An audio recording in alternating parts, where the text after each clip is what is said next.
aí, turminha, beleza? Para você que ainda não me conhece, eu sou o professor Anderson Moreira de Ciências e Biologia. Hoje nós vamos começar o nosso curso para o 7º ano do ensino fundamental, com base no Contínuo 2020-2021 da Prefeitura de Salvador. Para isso eu vou utilizar este livro aqui, ó, que é o Telares, do Fernando Gervandes Nadder e da Helena Paca. Hoje eu vou falar um pouco sobre a história da classificação e vou apresentar o reino Monera e o reino Protista para vocês. Tudo isso depois da vinheta. Vai!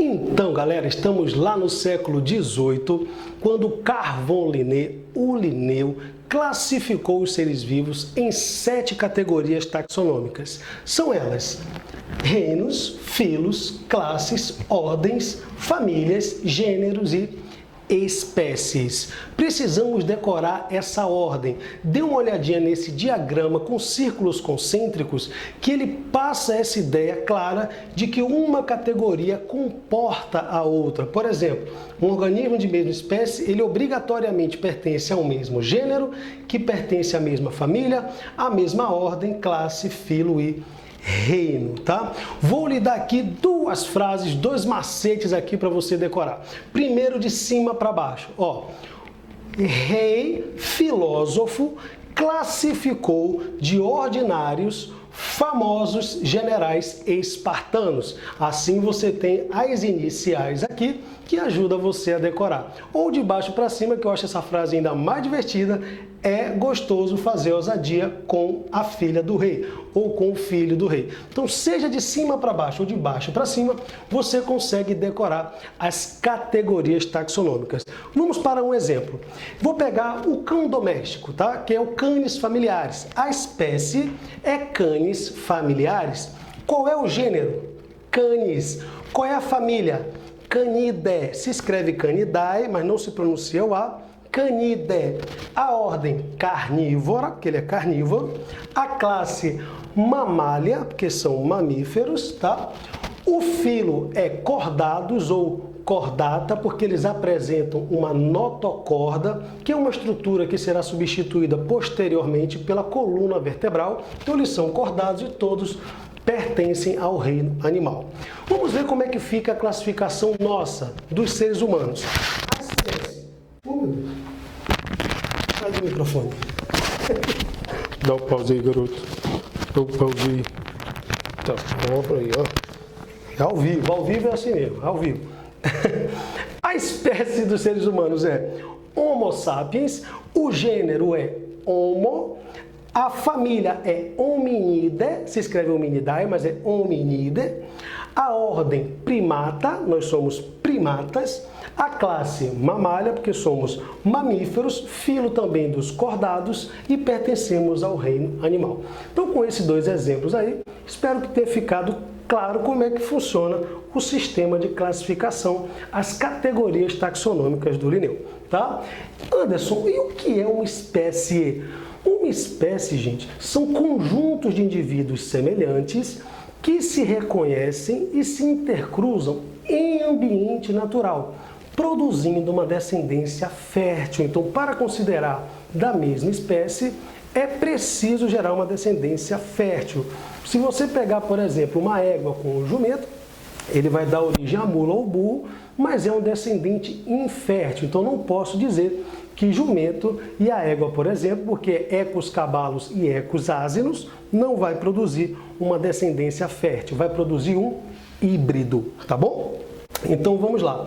Aqui eu tenho um exemplo da nomenclatura científica. Peguei a nossa espécie para dar o exemplo. Homo sapiens. A nossa espécie é Homo sapiens, é uma nomenclatura binomial. São dois nomes, é um nome composto. O Homo é o gênero, é o epíteto genérico, mas sapiens não é a espécie, é o epíteto específico. Ele especifica o gênero, mas a espécie é Homo sapiens, porque o nome tem que ser composto. Então, na nomenclatura científica, Tem algumas regrinhas. Qual a primeira regrinha? O nome tem que ser composto. Como você está vendo aqui, ó, Homo sapiens.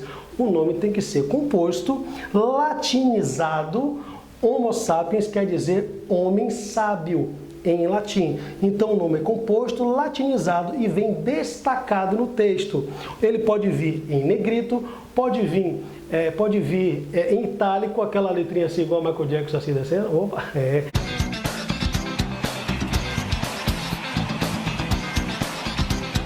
em itálico, ou pode ser como eu coloquei aqui, sublinhado, mas o nome científico ele precisa vir destacado no texto, tá bom?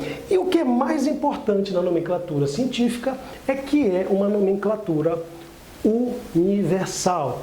Por exemplo, o cachorro em inglês é dog. Em espanhol, se estiver na Espanha, vamos chamar de perro.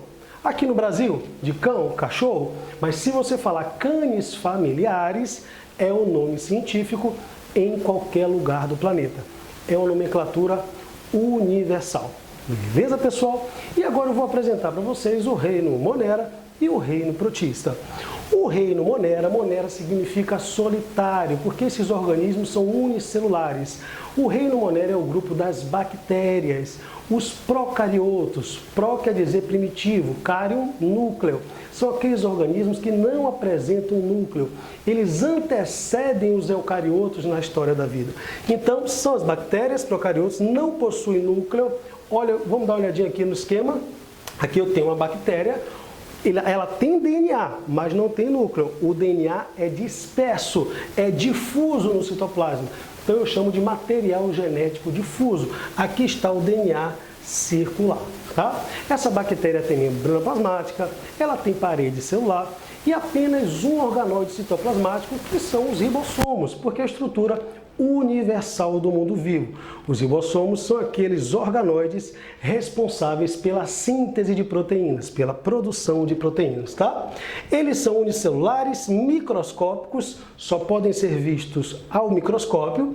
Alguns são decompositores, essa é uma função muito importante, porque é assim que o planeta devolve, né, que as bactérias devolvem a matéria orgânica, os elementos que compõem a matéria orgânica para o ciclo biogeoquímico, né, devolve os elementos para o ambiente, e algumas delas causam doenças, né, como por exemplo a tuberculose, como por exemplo o tétano. Nós vamos estudar com mais detalhe nas próximas aulas as doenças causadas também por bactérias. Legal? E agora vamos aqui para o reino protista ou reino protoctista. Uma bióloga contemporânea, né, a Lynn Margulis, ela utilizou esse termo protoctista para englobar também aqueles protistas pluricelulares, como as algas. Então, falar protista ou protoctista tanto faz, tá bom? Os representantes são os protozoários, são aqueles microscópicos, unicelulares e heterotróficos. Hetero quer dizer diferente, trofia, nutrição. Eles não produzem o seu próprio alimento, eles precisam de uma fonte orgânica para se nutrir. Então eles são heterotróficos, tá? E as algas, que podem ser uni- ou pluricelulares, essas aí podem ser micro ou macroscópicas, tá? Elas são pluricelulares ou unicelulares e fotossintetizantes. Se fazem a fotossíntese, são autotróficas. Auto quer dizer de si próprio, trofia, nutrição. Elas conseguem pegar o gás carbônico da atmosfera e fazer o seu carboidrato através da fotossíntese. Então elas são autotróficas. Representantes dos protistas, protozoários e algas, tá? Pode ser micro ou macroscópicos e alguns são patogênicos, como por exemplo a doença de Chagas, a leishmaniose, a malária, a amebíase. São doenças causadas por protozoários. Veremos com detalhe mais à frente. Então aqui tem alguns representantes. Aqui eu desenhei uma ameba, um paramécio, que é um protozoário ciliado de água doce. Isso aqui é uma euglena, tá? Que é uma alga verde, uma euglena microscópica e unicelular. E aqui eu tenho outra alga verde, como por exemplo uma uva. Essa já é macroscópica e pluricelular. Então está aí apresentado para você o reino Monera e o reino protista. Espero que você tenha gostado. Se ainda não se inscreveu, se inscreva no canal. Até a nossa próxima aula. Valeu!